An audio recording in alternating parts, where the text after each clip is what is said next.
Good morning, students. Today I am going to continue my lecture for plus 2 arts political science.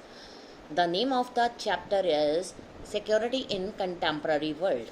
Now let us start with the topic human rights. As you know that since 1990s developments जैसे कि Iraq इन्वेशन of Kuwait, genocides in Rwanda, Indonesian military killing of people in East Timor lead to discussion or debates whether or not the UN should intervene to stop human rights abuses. Those people who argue that a UN charter empowers the international committee to take up arms in defense of human rights. कुछ ये argue करते हैं कि जो national interest हैं powerful states के, वो ये डिटरमिन करते हैं instances of human right violation. That means United Nation will act upon. Now let us discuss with global poverty. Global poverty is another source of insecurity. World population. Now these days world population 650 crore and it will reach 700 to 800 crore within 25 years. Out at 900 to 1000 crore currently. It means half the world population जो है growth occur in just 6 countries. उन 6 countries के name हैं India, China, Pakistan, Nigeria, Bangladesh, Indonesia. अगर हम बात करें world की पुअरेस्ट कंट्रीज, पॉपुलेशन जो है expected to triple in the next 50 years and so many rich countries, we will see population shrinking in that period. High per capita income means low population. It makes growth of rich states or rich social group, they become richer. Low income, high population, growth reinforce each other to make poor state, poor groups get poorer.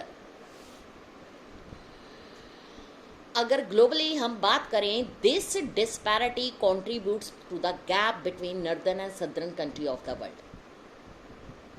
Within the south, जो disparities हैं वो also sharpened as a few countries have managed to slow down population growth. उन्होंने काफ़ी development करी है, raise की है income, while others have failed to do so. अगर हम एग्जांपल देखें, most of the world's arm conflicts जो हैं, now take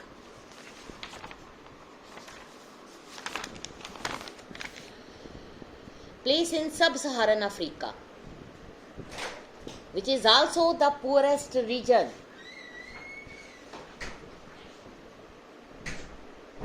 of the world. At the turn of 21st century, more people जो हैं वो वार के दौरान मारे गए.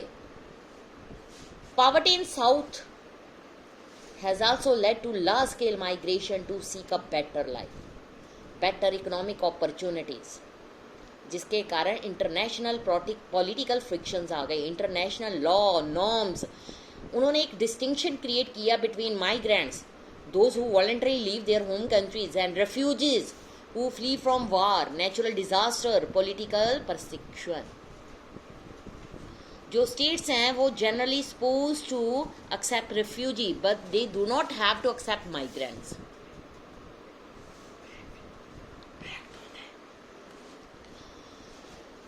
Refugees जो हैं leave their country or origin.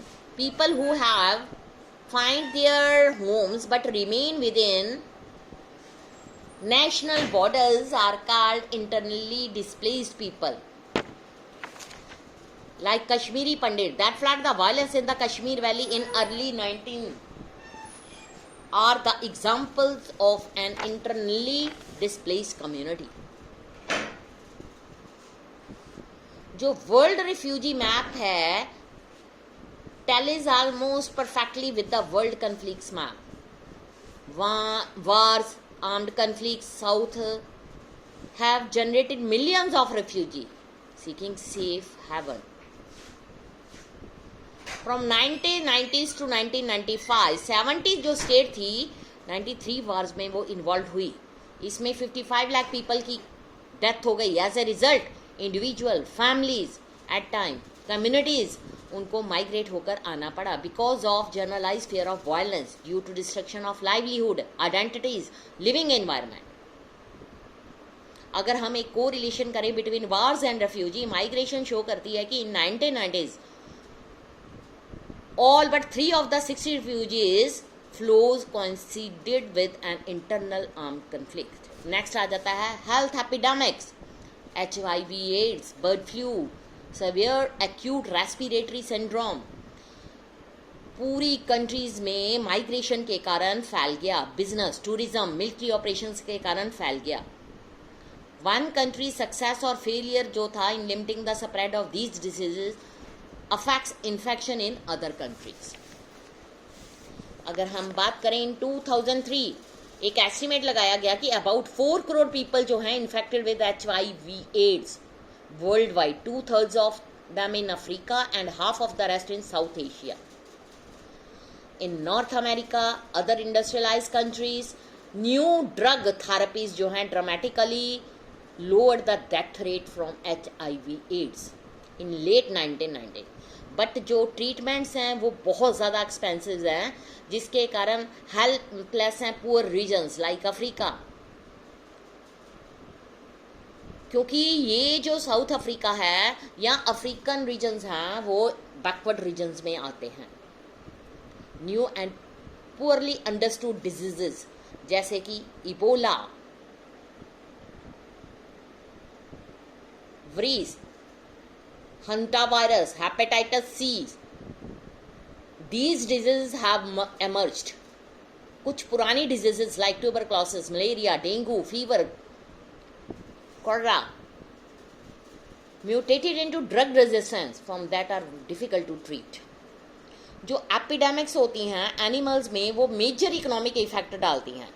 Since late 1990s में क्या हुआ, ब्रिटेन ने बिलियंस ऑफ डॉलर खर्च कर दिए during an outbreak of mad cow diseases, bird flu, shut down supplies of poultry export from several Asian countries. ये जो epidemics होती हैं demonstrate the growing interdependence of state, making their border less meaningful than in the past. Also emphasize the need for international cooperation. ये जो security का concept है does not mean that we can include any kind of disease. अगर हम ऐसा करेंगे concept of security जो है stand to lose its coherence. हर चीज में सिक्योरिटी इशू हो जाएगा. सिक्योरिटी प्रॉब्लम को क्वालिफाई करने के लिए मिनिमम कॉमन क्राइटेरिया को हमें शेयर करना पड़ेगा. Say of threatening the very existence of a referent, a state or group of people. Nature of this threat may be different. For example, Maldives जो है threatened by global warming because a big part जो है इसकी territory का may be submerged by rising the sea level. For countries in southern Africa, HIV, AIDS उसने एक serious threat छोड़ा हुआ है. 6 adults जो हैं diseases का शिकार हो गए हैं. 1 in 3 फॉर बोस्वाना, वर्स्ट केस 1994 में ये चीज़ हुई थी. तुत्सी ट्राइब रवांडा में उसको एक और थ्रेट का सामना करना पड़ा. नियरली 5 लाख जो इसके लोग थे killed by the rival Hutu tribe, matter of weeks. इस तरह से ये शो करता है कि जो नॉन ट्रेडिंग कंसेप्शन है सिक्योरिटी के, like traditional conception of security, ये वेरी करते हैं country to country, place to place.